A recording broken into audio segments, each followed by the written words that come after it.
ఈ మధ్యకాలంలో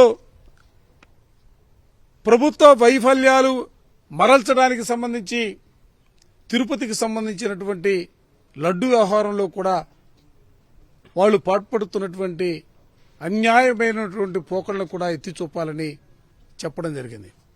మీకు తెలుసు, అంబటి రాంబాబు గారి ఇన్సిడెంట్ చూసినా, జోగి రమేష్ గారి ఇన్సిడెంట్ చూసినా, విడుదల రజనీ గారి ఇన్సిడెంట్ చూసినా, కాకాని గోవర్ధన్ రెడ్డి గారి మీద కేసు పెట్టినా, భూమన కరుణాకర్ రెడ్డి గారి మీద కేసు పెట్టినా, బొల్ల బ్రహ్మనాయుడు గారి మీద కేసు పెట్టినా కూడా ఇవన్నీ కూడా తిరుపతి లడ్డుకు సంబంధించి ఆ రోజు పార్టీ పరంగా చేసినటువంటి కార్యక్రమాల్లో కానీ, లేకపోతే వాళ్ళు గొంతు విప్పి మాట్లాడుతూ ఉంటే ఆ గొంతు నొక్కివేయటంలో భాగంగానే వాళ్ళందరిపైన కూడా కేసులు పెట్టినటువంటి వైనాన్ని కూడా వివరించడం జరిగింది. అసలు దీని అన్నిటికంటే కూడా మరీ ముఖ్యంగా తిరుపతికి లడ్డు సంబంధించి కూడా ఇవాళ మేము అన్ని కూడా డాక్యుమెంటరీ ఎవిడెన్స్ తీసుకుని మేము మాట్లాడుతూ ఉన్నాం. ఎందుకంటే చంద్రబాబు ఏంటంటే అబద్దాన్ని ఏకంగా నిజం చేయడానికి తెలుగుదేశం దానికి సంబంధించినటువంటి కూటమి నేతలందరూ కూడా ప్రయత్నం చేస్తూ ఉంటే, ఈ నెయ్యి వివాదానికి సంబంధించి కూడా నేను చాలా స్పష్టంగా వైఎస్ఆర్ కాంగ్రెస్ పార్టీ చెప్తుంది, ఈ వివాదానికి వైఎస్ఆర్ కాంగ్రెస్ పార్టీకి ఏ విధమైనటువంటి సంబంధం లేదు. నెయ్యి ట్యాంకర్లు వచ్చినా, వాటిని ల్యాబులకు పంపించేవైనా ఉన్నా, ల్యాబుల నుంచి టెస్ట్ రిపోర్ట్ వచ్చినా, ఇవన్నీ కూడా తెలుగుదేశ పార్టీ చంద్రబాబు నాయుడు గారు ముఖ్యమంత్రిగా ఉన్న సమయంలో జరిగినాయే తప్ప మా ప్రభుత్వ హయాంలో ఎటువంటి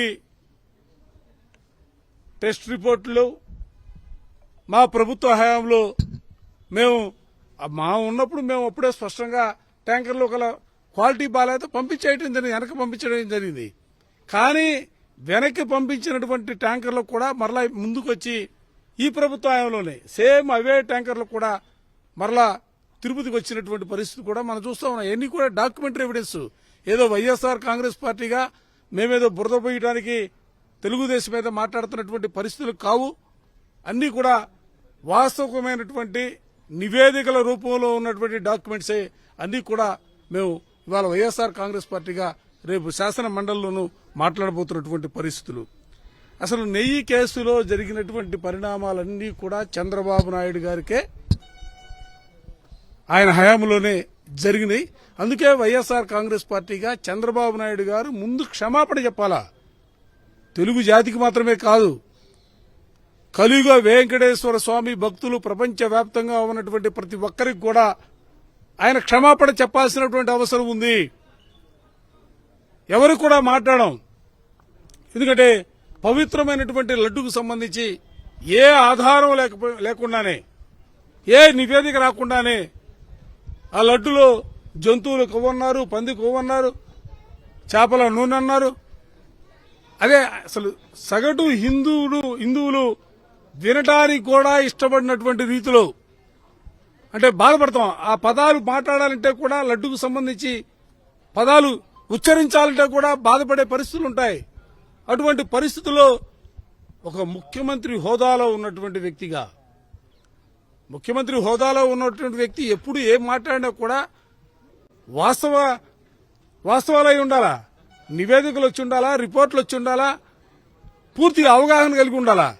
కానీ అవేవీ లేకుండా మాట్లాడినటువంటి చంద్రబాబు నాయుడు గారు భక్తులందరికీ కూడా క్షమాపణ చెప్పాలని వైఎస్ఆర్ కాంగ్రెస్ పార్టీ డిమాండ్ చేస్తూ ఉంది. ఈరోజు మీ అందరూ కూడా తెలుసు, రాష్ట్రంలో ఉన్నటువంటి ఆస్తులన్నీ కూడా పావలాకి ₹1 ఇవాళ పారిశ్రామికవేత్తలకి దారాదత్తం చేస్తున్నటువంటి పరిస్థితులు కూడా సబ్జెక్ట్ వచ్చింది. దాంతోపాటుగా విశాఖపట్నంలో 5,000 కోట్ల రూపాయలు విలువ కలిగినటువంటి గీతం సంస్థ ఆక్యుపై చేసినటువంటి ఆ భూముల్ని కూడా వాళ్లకు ధారాదత్తం చేసే కార్యక్రమాన్ని ప్రభుత్వం శ్రీకారం చుట్టింది. అది లోకేష్ గారు తన తోడలుడైనటువంటి లోకల్ ఎంపీ భరత్ గారికి అప్పజెప్పే కార్యక్రమం, దాని మీద కూడా చర్చకు రావడం జరిగింది. అది కూడా డాక్యుమెంటరీ ఎవిడెన్స్ తో శాసనమండలిలో మాట్లాడబోతా ఉన్నాం. ఈ రాష్ట్రంలో ఇవాళ ఎందుకంటే శాసన మండలిలో ఉన్నటువంటి అందరూ కూడా సీనియర్లు ఉన్నారు, యువకులు ఉన్నారు. అందరికీ కూడా ఒకటే అధ్యక్షులు వారు చెప్పడం జరిగింది, మీకున్నటువంటి అవకాశాన్ని అందిపుచ్చుకోండి. ఎందుకంటే ఇవాళ శాసన మండలిలో మనకి ప్రధాన ప్రతిపక్ష హోదా వాళ్ళు ఇచ్చే పరిస్థితి లేదు, ఇవ్వడానికి వాళ్ళు సిద్ధంగా లేరు. కారణం ఏంటంటే శాసనసభలో ప్రతిపక్ష హోదా ఇస్తే మన గొంతు వినిపిస్తూ ఉంటుంది. ప్రజల బాధలు, ప్రజల గాథలు, ప్రజల గొంతుగా వైఎస్ఆర్ కాంగ్రెస్ పార్టీ అన్ని అంశాలను కూడా ప్రస్తావిస్తుంది. అందుకే భయపడి ప్రధాన ప్రతిపక్ష హోదా ఇవ్వకుండా వాళ్ళు రకరకాలుగా దానికి అర్థాలు చెబుతున్నటువంటి పరిస్థితులు ఉన్నాయి. కాబట్టి మీకున్నటువంటి శాసన మండలిలో మీకున్నటువంటి అవకాశాన్ని వినియోగించుకోండి. మీరు నిష్పక్షపాతంగా మాట్లాడండి. వాస్తవాల్ని సభ దృష్టికి తీసుకురండి. అదే సందర్భంలో ప్రజల దృష్టికి కూడా తీసుకువెళ్లే కార్యక్రమంలో మీరందరూ కూడా ముందుకు సాగండి.